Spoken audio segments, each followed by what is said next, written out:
حضور اکرم نور مجسم صلی اللہ تعالیٰ علیہ وآلہ وسلم کا فرمان ہے کہ الصوم لی وانا اجزی بہ، روزہ میرے لیے ہے اور میں ہی اس کی جزا دیتا ہوں۔ علماء کرام نے اس حدیث پاک میں کئی ساری حکمتوں کو بیان کیا ہے۔ ایک حکمت تو یہ ہے کہ روزہ کھانے پینے اور خواہشات نفسانی سے رکنے کا نام، جبکہ اللہ تعالیٰ کھانے پینے سے بے نیاز ہے، اور حضور کا فرمان ہے کہ تخلقوا بے اخلاق اللہ،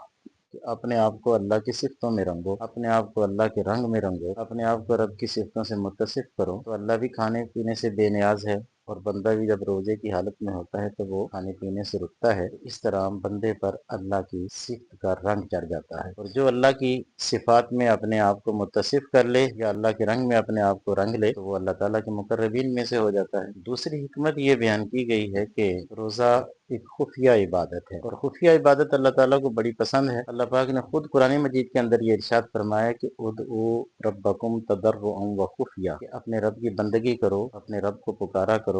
عاجزی کے ساتھ اور آہستہ آہستہ، چھپ چھپ کے خفیہ طور پر اللہ کے ساتھ اپنے تعلق کو مضبوط کرو۔ تیسری حکمت اس کے اندر یہ بیان کی گئی ہے کہ اللہ تعالیٰ نے حضرت داؤد علیہ السلام سے یہ فرمایا تھا کہ داؤد اپنے آپ سے، اپنے نفس سے جہاد کرو، تو روزہ بہترین ایک جہاد ہے،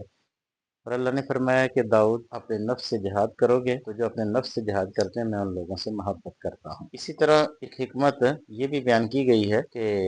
حضور کا فرمان ہے کہ شیطان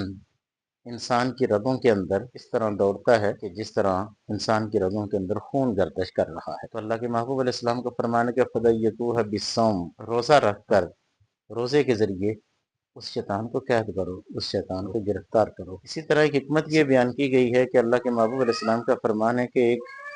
روزہ دار ہے، اور وہ روزہ دار آدمی اگر سوتا بھی ہے بغیر روزے دار جاگتا ہے، عبادت کرتا ہے، تو جس نے روزہ نہیں رکھا اس کی عبادت کی بنسبت روزہ دار اگر نیند بھی کر رہا ہے، سو رہا ہے، تو اس کی نیند بھی اس بغیر روزہ دار کی عبادت سے زیادہ بہتر ہے۔